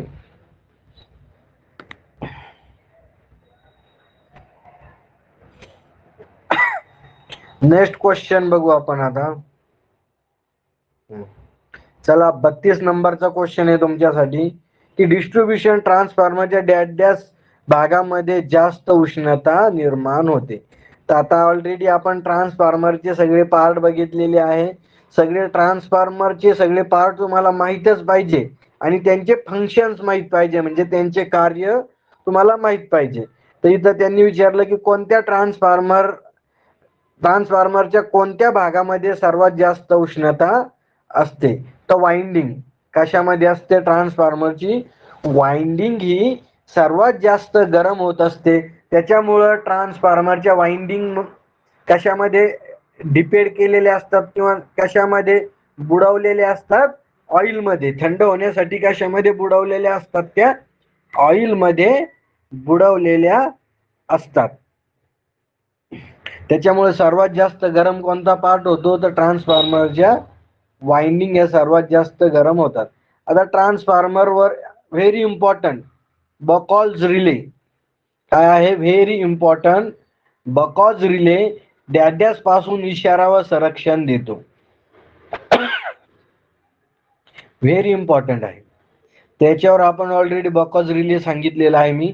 तर ट्रान्सफॉर्मरच्या प्रोटेक्शनसाठी काय, कोणत्या प्रोटेक्शनसाठी? ट्रान्सफॉर्मरच्या प्रोटेक्शनसाठी बकॉज रिले वापरला जातो. हा गॅस ऍक्च्युएटेड रिले आहे. कोणत्या ऍक्च्युएटेड तुम्हाला विचारला जाऊ शकतो की हा कोणता ऍक्च्युएटेड रिले आहे? तुम्हाला ऑप्शन मध्ये दिलेला असेल oil actuated relay, gas actuated relay, winding actuated relay, all वरीलपैकी सर्व. तर हा कोणता? गॅस ऍक्च्युएटेड रिले आहे हा. आणि आतील भागाचं म्हणजे इंटरनली ट्रान्सफॉर्मरच्या इंटरनली फॉल्ट प्रोटेक्शन साठी वापरला जातो. हा VIP मध्ये व्हेरी व्हेरी आणि व्हेरी 5 स्टार मध्ये याला मेन्शन करून घ्या. 5 स्टार मध्ये हा तुम्हाला 100% प्रश्न विचारल्या जाईलच, म्हणजे 100% जाणार म्हणजे जाणार. बकॉज रिलेवर क्वेश्चन तुम्हाला विचारल्या जाणार म्हणजे जाणार. की काय विचारल्या जाऊ शकतो की बकॉज रिले कोणत्या ट्रान्सफॉर्मर मध्ये वापरला जातो? तर ऑइल इमर ट्रान्सफॉर्मर मध्ये वापरला जातो. ऑइल इमर ट्रान्सफॉर्मर म्हणजे काय? तर ज्या ट्रान्सफॉर्मर मध्ये ऑइल भरलेलं असतं त्याच ट्रान्सफॉर्मर मध्ये हे वापरला जातो. बकॉज रिलेची जोडणी कुठे केलेली असते? तर लक्षात ठेवा तुम्ही, हे ट्रान्सफॉर्मर आहे समजा, तर बकॉज रिले कुठं जोडलेला असतो? ही आहे मेन टँक. तर इथं मेन टँक आणि कन्झर्वेटर टँकच्या मध्ये इथं असा बकॉज रिले जोडलेला असतो. हे विचारलं जाऊ शकतं. त्याला बकॉज रिलेवरचे मी सगळे क्वेश्चन सांगून देतो तुम्हाला की आता हा ट्रान्सफॉर्मर आहे, इथं जोडलेला आहे असा एक पाईप, आणि इथं कन्झर्वेटर टँक आहे समजा. तर याच्यात ही ट्रान्सफॉर्मर ऑइल आहे. तर ह्या मेन टँक आणि कन्झर्वेटर टँकच्या मध्ये जो पाईप असतो त्याच्यामध्ये काय केलेला असतो? बकॉज रिले जोडलेला असतो. तर हे पण तुम्हाला विचारल्या जाईल. बकॉज रिलेची जोडणी कुठं असते? मेन टँक आणि कन्झर्वेटर टँकच्या मध्ये. नंतर बकॉज रिले हा ट्रान्सफॉर्मरच्या प्रोटेक्शन साठी वापरला जातो. बकॉज रिले हा ऑइल इमर ट्रान्सफॉर्मर म्हणजे ज्या ट्रान्सफॉर्मर मध्ये ऑइल भरलेलं असतं फक्त त्याच ट्रान्सफॉर्मर साठी वापरला जात असतो. म्हणजे जे 500 kVA च्या वरचे ट्रान्सफॉर्मर आहे, 500 kVA च्या वरचे ट्रान्सफॉर्मर, त्या ट्रान्सफॉर्मर मध्ये ऑइल वापरल्या जातं, त्या ट्रान्सफॉर्मर मध्ये बकॉज रिले वापरला जातो. हा गॅस ऍक्च्युएटेड रिले आहे आणि ट्रान्सफॉर्मरच्या आतील भागाचं संरक्षण करण्यासाठी बकॉज रिले वापरला जातो. इतके हे 5-6 पॉइंट बकॉज रिलेवर लक्षात ठेवायचे. याच्या व्यतिरिक्त तुम्हाला परीक्षेमध्ये दुसरा क्वेश्चन विचारला जाणार नाही. प्रेशर कमी करण्यासाठी म्हणजे ट्रान्सफॉर्मरचे जे सगळे इंटरनल फॉल्ट आहे, इंटरनल फॉल्ट म्हणजे काय काय येईल? ट्रान्सफॉर्मरची वाइंडिंग शॉर्ट सर्किट होणे, ट्रान्सफॉर्मरच्या वाइंडिंगचं इन्सुलेशन खराब होणे, पुन्हा ऑइल लीक होणे, शॉर्ट सर्किट होणे, तापमान वाढणे, हे झाले इंटरनल फॉल्ट. किंवा अर्थ फॉल्ट होणे, हे पूर्ण इंटरनल फॉल्ट आहे. तर ह्या इंटरनल फॉल्ट साठी तो वापरला जात असतो. चला, आलं लक्षात? व्हेरी इम्पॉर्टंट क्वेश्चन होता हा, त्याला 5 स्टार मध्ये घ्यायचं. ट्रान्सफॉर्मरच्या नेहमी थंड ठेवणारी डॅश पद्धत आहे. तर ऑइल कुलिंग पद्धत ही इम्पॉर्टंट आहे. सगळ्यात जास्त आपण ऑइल कुलिंग पद्धतच वापरतो, कारण ट्रान्सफॉर्मर तुम्ही आतापर्यंत जर बघितलं तर ऑइल कुलिंग मेथडच आपण जास्तीत जास्त वापरत असतो. नंतरचा क्वेश्चन आहे की ट्रान्सफॉर्मर जास्त गरम होण्याचे कारण काय आहे? की ट्रान्सफॉर्मर जास्त गरम का होतो? तर बघा, ट्रान्सफॉर्मर गरम होण्याचं कारण आहे, तुम्ही ट्रान्सफॉर्मरवर जितका जास्त लोड दिला, जर लोड वाढला की लोड करंट वाढेल, म्हणजे I स्क्वेअर R लॉसेस वाढतील. लोड वाढला की लोड करंट वाढेल, लोड करंट वाढला की ट्रान्सफॉर्मर मधले कॉपर लॉस वाढतील. आणि कॉपर लॉस म्हणजे काय, तर आय स्क्वेअर आर लॉस म्हणजे उष्णता. आय स्क्वेअर आर म्हणजे काय, तर उष्णता. जूलचा नियम बघितला आपण, I square R into T, म्हणजे जितक्या वेळपर्यंत आपण आय स्क्वेअर आर लॉसेस होतील तितके जास्त तापमान वाढेल. त्याच्यामुळं ट्रान्सफॉर्मर गरम होत असतो. लोड वाढला की ट्रान्सफॉर्मर ऑटोमॅटिक गरम होईल.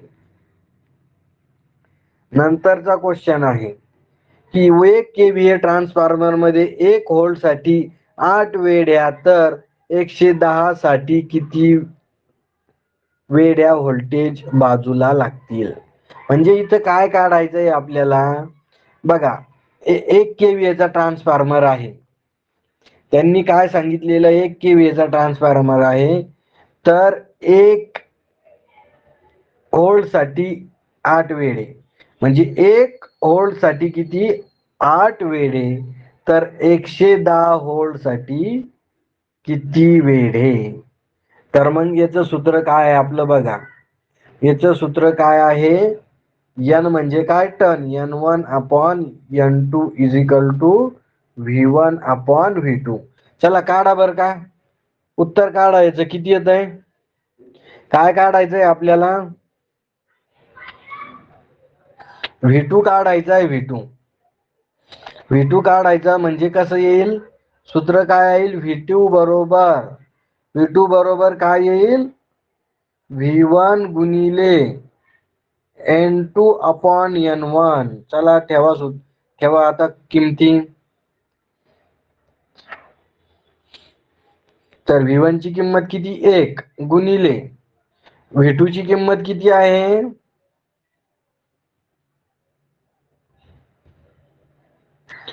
V2 ची किंमत किती आहे, 800, सॉरी 1 मिनिट, 1 व्होल्ट साठी 8 वेढे, ठीक आहे, इथं 8 घ्या, 8 वेढे 1 व्होल्ट साठी किती आलंय उत्तर, 880 आलंय का. चला करा लवकर.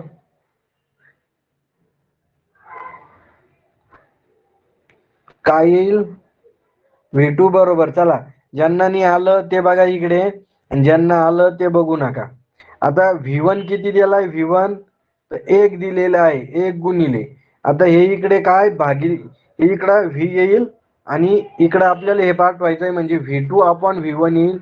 तर V2 किती दिलेला आहे, V2 दिलेला आहे किती आपल्याला,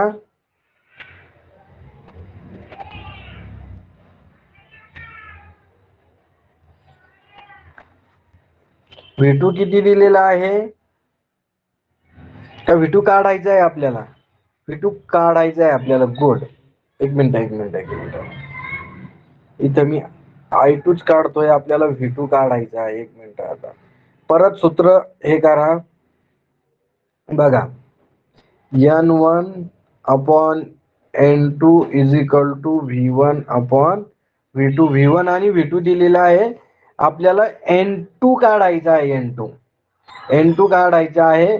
म्हणजे आपलं सूत्र कसं येईल, N2 बरोबर काय येईल, V1 अपॉन N2 बरोबर काय येईल आपलं, N2 बरोबर काय येईल, N1 गुणिले V2 अपॉन V1. तर N1 किती दिलेलं आहे, 8, V2 किती दिलेला आहे, 110, आणि V1 किती दिलेला आहे, तर 1, म्हणजे 110 गुणिले 8, म्हणजे 11 8 88, म्हणजे 88 आणि 0 ताशाला तसा, म्हणजे 808 वेढे लागतील आपल्याला, बरोबर, 808. तर स्नेहल, सतीश, शुभांगी यांनी बरोबर उत्तर दिलेलं आहे. चला, सोपा क्वेश्चन होता हा, फक्त तुम्हाला सूत्र माहित पाहिजे. कसं, एकदा सूत्र माहित झालं की कोणताही क्वेश्चन सॉल्व्ह करता येतो. आता इम्पॉर्टंट क्वेश्चन आहे, की ट्रान्सफॉर्मर मध्ये दिवसा सिलिका जेलचा रंग डॅश असतो. आता सगळ्यात पहिले सिलिका जेल. आता सिलिका जेल कशासाठी वापरतो, तो कन्झर्वेटर टँक मध्ये सॉरी ब्रीदर मध्ये वापरतो आपण. कुठं वापरतो, ब्रीदर. मग ब्रीदरचं कार्य काय आहे, ब्रीदर काय करतं, ब्रीदर म्हणजे ट्रान्सफॉर्मरचं नाक. ब्रीदर म्हणजे काय, तर ब्रीदर म्हणजे ट्रान्सफॉर्मरचं नाक. आणि ब्रीदर काय करतो, हवा आतमध्ये, थंडी हवा आतमध्ये घेतो आणि गरम हवा काय करतो, सोडतो. तर ज्यावेळेस आपण थंडी हवा आतमध्ये घेतो तर त्यावेळेस काय राहील, ट्रान्सफॉर्मर त्या हवेमध्ये काय राहील, पाण्याचे कंटेंट म्हणजे आर्द्रता असेल. मग ते आर्द्रता रोखण्याचं काम काय करतं, सिलिका जेल करत असतं. तर फ्रेश सिलिका जेल असते त्यावेळेस कलर कसा असतो सांगा. फ्रेश सिलिका जेलचा कलर कसा असतो, फ्रेश. फ्रेश म्हणजे नवीन.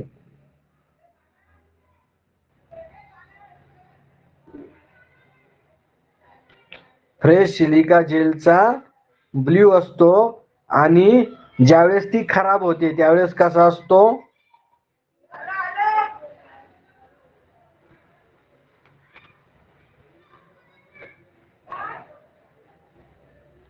बरोबर, पिंक. पिंक म्हणजे काय, गुलाबी. ज्यावेळेस खराब होती ना त्यावेळेस गुलाबी होऊन जाते ती. हा बरोबर, ही बरोबर ट्रिक सांगितलेली होती मी तुम्हाला, लक्षात आहे तुमच्या. ब्ल्यू आणि पिंक म्हणजे बीपी असं सांगितलं होतं मी तुम्हाला. बीपी लक्षात ठेवायचं. म्हणजे सुरुवातीला काय असतं, ब्ल्यू, आणि खराब झाली की पिंक. ट्रिक गुड, ट्रिक वापरत चला. ट्रिक शिवाय पर्याय नाही आहे. आपल्याला खूप अभ्यास करायचा आहे. काय काय लक्षात ठेवणार. 38 नंबरचा क्वेश्चन तुमच्यासाठी आहे की 1 kVA 240 व्होल्ट 120 व्होल्ट म्हणजे प्रायमरी व्होल्टेज 240 आणि सेकंडरी व्होल्टेज 120 म्हणजे स्टेप डाऊन ट्रान्सफॉर्मर. या काय, स्टेप डाऊन सिंगल फेज ट्रान्सफॉर्मरचा 0 ते 8 पॉवर फॅक्टर साठी फुल लोड प्रवाह डॅश एम्पियर असेल. आता इथं करंट काढायचा आहे आपल्याला. काय काढायचं आहे, करंट काढायचा आहे. आता इथं त्यांनी सांगितलेलं आहे की 0.8 पॉवर फॅक्टर दिलेला आहे. इथे काय आहे, 0.8 पॉवर फॅक्टर दिलेला आहे. तर इथं करंट काढायचा आहे आपल्याला. काय करायचं आहे, करंट. तर पॉवरचं सूत्र काय आहे, P is equal to VI cos phi. काय आहे, VI cos फाय. मग आपल्याला काय काढायचं आहे इथे, तर करंट काढायचं आहे. तर मग काय होईल, I इज इक्वल टू काय येईल, P भागिले V गुणिले cos फाय. चला आता P ची किंमत ठेवा तिथे, पॉवरची किंमत ठेवा, व्होल्टेजची किंमत ठेवा आणि cos फाय ची किंमत ठेवा. चला किती उत्तर येतं सांगा मला. करंट किती एम्पियर येतं सांगा. चला पॉवर ठेवा तिथे.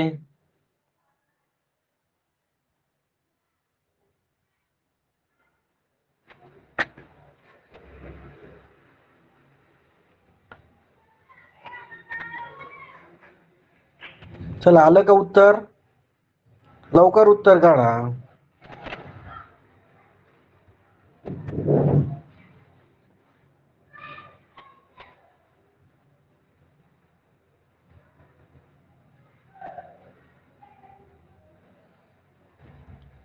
चला कुणाचं उत्तर आलं, इतका वेळ.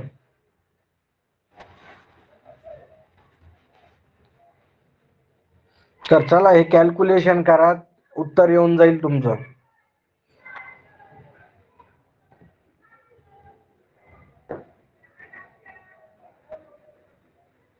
नेक्स्ट क्वेश्चन बघू आपण की ट्रान्सफॉर्मरच्या टाकीमध्ये डॅश ऑइल भरतात. आता ट्रान्सफॉर्मरच्या टाकीमध्ये कोणतं ऑइल भरतात, त्याला खनिज ऑइल म्हणतो किंवा याला आपण मिनरल ऑइल म्हणतो. कोणतं, मिनरल ऑइल. काय म्हणतो, मिनरल ऑइल. नंतर आहे की ट्रान्सफॉर्मर मध्ये ब्रीदरचे कार्य. आता सांगितलं मी तुम्हाला, ब्रीदरचं कार्य काय आहे, ऑइलला फिल्टर करणं आहे का, तर नाहीये. ऑइल वाइंडिंगला थंड करणं आहे का, तर नाहीये. हे सुद्धा नाहीये. आता तिकडे बघू आपण ब्रीदरचं कार्य काय आहे तर.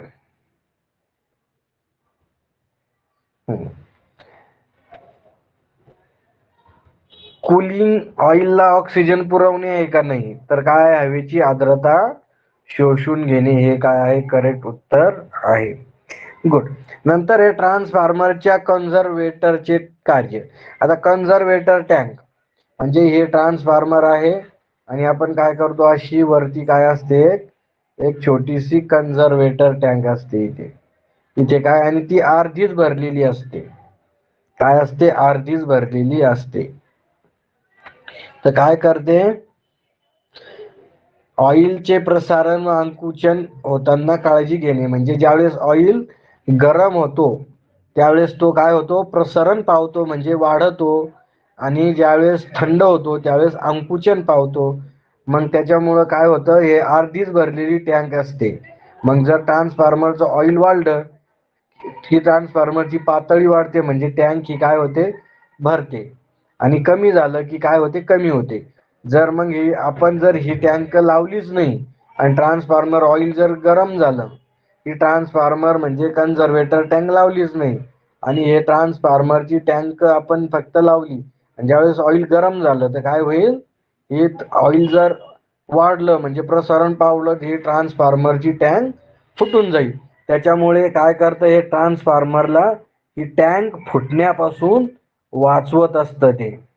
म्हणजे फुटण्यापासून वाचवतो. किंवा याचे कार्य काय आहे, ऑइलचे प्रसरण अंकुचन घेताना काळजी घेणे. म्हणजे ऑइल जर ऑइलची लेवल वाढली किंवा कमी झाली तर त्याला काय करतो, ते सुरळीत कार्य चालू ठेवत असतं. नंतरचा क्वेश्चन आहे की 3 फेज ट्रान्सफॉर्मरचा फुल लोड करंट. बघा, फुल लोड करंट काय, आता इथं 3 फेज ट्रान्सफॉर्मर विचारलेला आहे त्यांनी. तर 3 फेज ट्रान्सफॉर्मरचा फुल लोड करंट काय राहील, तर 3 फेज ट्रान्सफॉर्मरचा फुल लोड करंट राहील आय, म्हणजे P इज इक्वल टू काय आहे, V गुणिले I. आता इथं हा आपण V गुणिले I का घेतला, कारण KVA रेटिंग असते ट्रान्सफॉर्मरची. तर P म्हणजे काय, तर KVA. P म्हणजे काय, KVA पॉवर. P म्हणजे KVA. आता इथं इथं जे फक्त V आणि I घेण्याच्या ऐवजी आपण आपल्या इथं घ्यायचं वर्गमुळात 3, कारण 3 फेज आहे. आणि इथं VL घेतलाय आपण आणि हे सुद्धा लाईन करंट घेतलेलं आहे. आता इथं बघा, आता इथे आपल्याला काय करायचं, हा IL काढायचा आहे. म्हणजे हे P म्हणजे काय, इथं KVA. इथं काय, P म्हणजे काय, KVA. मग इथं काय येईल, KVA हा गुणिले इकडं काय जाईल, भागिले मध्ये जाईल, वर्गमुळात 3V. काय आहे, वर्गमुळात 3V. तर हे डी आन्सर आहे. आता इथं KVA म्हणजे इथं काय घेतलं आपण, तिथं त्याला गुणिले 1000 का करायचं, कारण इथे K दिलेला आहे, त्याच्यामुळं इथं 1000 घ्यायचं आहे. त्याच्यामुळं डी आन्सर इथं करेक्ट आहे. आता इथं नंतरचा क्वेश्चन बघा, व्हेरी इम्पॉर्टंट क्वेश्चन. ट्रान्सफॉर्मरची कार्यक्षमता जास्तीत जास्त, म्हणजे ट्रान्सफॉर्मरची कार्यक्षमता जास्त असताना कॉपर लॉसेस 100 असेल तर आयर्न लॉसेस किती असेल. तर हे पण आयर्न लॉसेस 100 असेल. कारण आपण बघितलंय की ज्यावेळेस ट्रान्सफॉर्मरची कार्यक्षमता जास्तीत जास्त असते त्यावेळेस आयर्न लॉसेस आणि कॉपर लॉसेस काय असतात, सारखे असतात. म्हणजे कॉपर लॉसेस इथे 100 आहे, सॉरी 1000 आहे, तर आयर्न लॉसेस सुद्धा किती असेल, 1000च असेल. इथं काही तुम्हाला कॅल्क्युलेशन करायची गरज नाहीये, फक्त थोडं लॉजिक लावायची गरज आहे. हा, व्हेरी इम्पॉर्टंट क्वेश्चन. आपण ट्रान्सफॉर्मरवर फुल लोड असताना कॉपर लॉसेस 1600 असेल तर अर्धा लोड असल्यावर कॉपर लॉसेस किती असेल? तर मग इथं अर्धा लोडवर कॉपर लॉसेस, तर अर्ध लोडवर कॉपर लॉसेस किती असेल? एक म्हणजे अर्धा लोड म्हणजे 1/2 चा वर्ग गुणिले फुल लोड कॉपर लॉस म्हणजे किती? 1600. म्हणजे इथं काय आहे? 1 चा वर्ग 1 आणि 2 चा वर्ग 4 म्हणजे 1600 भागिले किती? 4, 4 1 4, 4 चौक 16 म्हणजे किती? 400 उत्तर येईल तुमचं. किती येईल? 400. बरोबर. बाकीचे पण विद्यार्थी उत्तर देत चला. बोर झाले का तुम्ही? बाकीचे काही विद्यार्थी ऑनलाईन मधून गायब झालेले आहेत. इंटरेस्टिंग नाही का? बोर तर होत नाही. एकदम सोपे सोपे क्वेश्चन आहे. म्हणजे 400 उत्तर आहे इथं. किती आहे उत्तर? 400. आता नंतरचा क्वेश्चन आहे. आज ट्रान्सफॉर्मर वरचे सगळे क्वेश्चन घेऊन टाकू आपण. थोडे राहिले असेल अजून 5-10 मिनिटं थांबा जास्तीत जास्त. ट्रान्सफॉर्मरला व्होल्ट मीटर जोडलेले असताना त्याला पोटेन्शियल ट्रान्सफॉर्मर म्हणतात. म्हणजे ट्रान्सफॉर्मरला व्होल्ट मीटर जोडलेले असताना त्याला पोटेन्शियल ट्रान्सफॉर्मर म्हणतात. असे म्हणताना standard secondary rating dash dash असेल. तर बघा त्याला काय आता इथं व्होल्ट मीटर जोडलेलं असेल तर स्टँडर्ड सेकंडरी रेटिंग काय असते? तर 110 असते. आणि करंट ट्रान्सफॉर्मर साठी 5 एम्पियर असते. स्टँडर्ड सेकंडरी रेटिंग म्हणजे जो तुमचा पोटेन्शियल ट्रान्सफॉर्मर आहे, आपण म्हणतो ना की उच्च व्होल्टेज मोजण्यासाठी आपण स्टँडर्ड हे वापरतो पोटेन्शियल ट्रान्सफॉर्मर, तर तो किती? 110 व्होल्टेज असतं त्याचं. नंतरचा क्वेश्चन आहे की ट्रान्सफॉर्मरचा ट्रान्सफॉर्मेशन रेशो. आता ट्रान्सफॉर्मरचा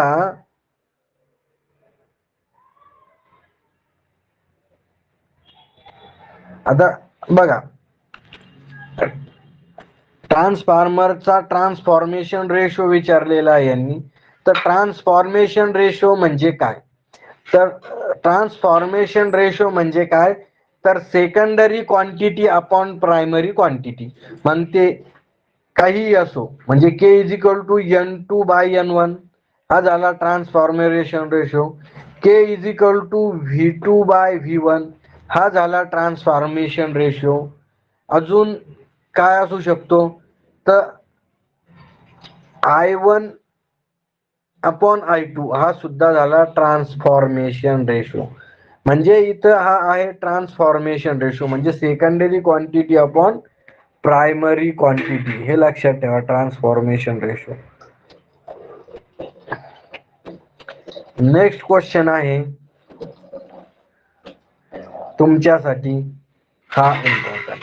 आता हा क्वेश्चन विचारला गेला होता की ट्रान्सफॉर्मरचं जे हे आहे काय म्हणतो आपण याला, मला वाटतं हा क्वेश्चन PWD ला विचारला गेला होता की ट्रान्सफॉर्मरचं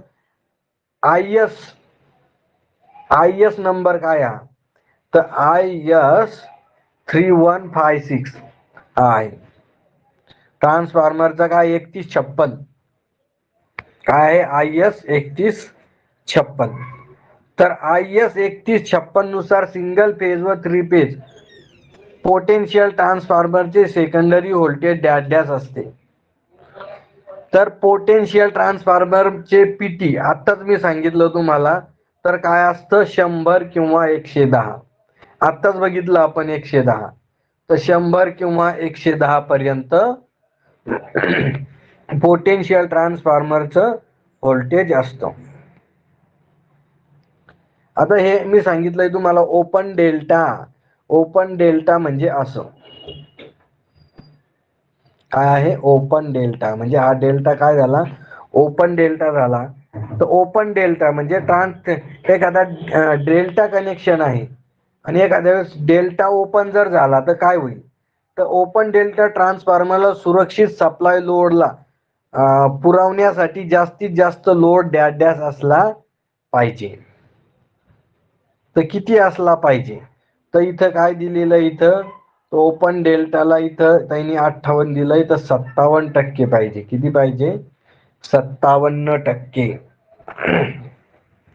म्हणजे 57% पर्यंतच लोड तो काय करतो, घेऊ शकतो. ओपन डेल्टा काय करतो, 57% पर्यंतच लोड काय करतो, तो घेऊ शकतो. तर त्याच्यावर 57% आपण लोड देऊ शकतो. पॉवर ट्रान्सफॉर्मरची केअर डॅश डॅश धातू पासून तयार करतात. आता इथे केअरच्या ऐवजी तो कोर आहे. काय आहे? कोर. पॉवर ट्रान्सफॉर्मरची कोर डॅश डॅश धातू पासून बनलेली असतात. तो कोणताही ट्रान्सफॉर्मर असो, त्याची सिलिकॉन स्टील म्हणजे CrGO काय CrGO पासूनच बनलेली असते. नंतरचा आहे 50 नंबरचा क्वेश्चन आहे की डॅश डॅश ट्रान्सफॉर्मर हा सेकंडरीला वेगळा करीत नाही. डॅश डॅश ट्रान्सफॉर्मर, तर तेच सांगतोय की ऑटो ट्रान्सफॉर्मर सेकंडरीला वेगळा करत नाही. कारण ऑटो ट्रान्सफॉर्मरचं कनेक्शन कसं असतं बघा. एक मिनिट. ऑटो ट्रान्सफॉर्मरची जोडणी कशी असते, अशी असते. इथून V2 आउटपुट व्होल्टेज आणि V1, तर सेकंडरीला वेगळं करत नाही. तर ऑटो ट्रान्सफॉर्मर याचं उत्तर करेक्ट आहे. चला, फक्त 3च क्वेश्चन राहिलेले आहेत. 3 क्वेश्चन राहिलेले आहे फक्त ट्रान्सफॉर्मरवर.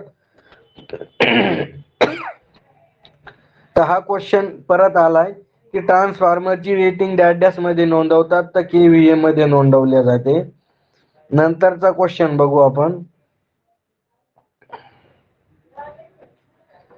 हा घेऊन नंतर वरचा घेऊ क्वेश्चन की 50 kV पेक्षा जास्त क्षमतेच्या ट्रान्सफॉर्मरला डॅश डॅश पद्धती कूलिंग वापरतात.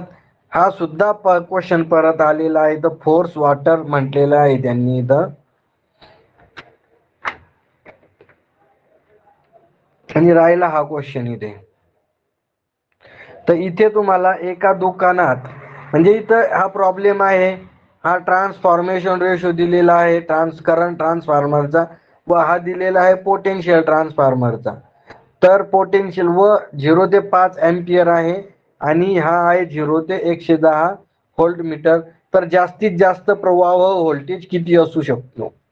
तर जास्तीत जास्त हे तुम्हाला कॅल्क्युलेशन करून काढू शकता. तर हा इतका कॉम्प्लिकेटेड क्वेश्चन तुम्हाला विचारण्याचे चान्सेस कमी आहेत. त्याच्यामुळे हा सोपाच क्वेश्चन आहे, इतकं काही कॉम्प्लिकेटेड नाहीये. फक्त याच्यात डेटा वगैरे जास्त दिलेला आहे. तर तुम्हाला याच्यानुसार तुम्ही काय करू शकता, ह्या रेशो घेऊन, करंटचा रेशो घेऊन तुम्ही काढू शकता आणि हा व्होल्टेजचा रेशो घेऊन तुम्ही काढू शकता. तर अशा प्रकारे हे इम्पॉर्टंट क्वेश्चन होते ट्रान्सफॉर्मर वरती. तर इथं आपण थांबू आणि नेहमीप्रमाणे भेटू.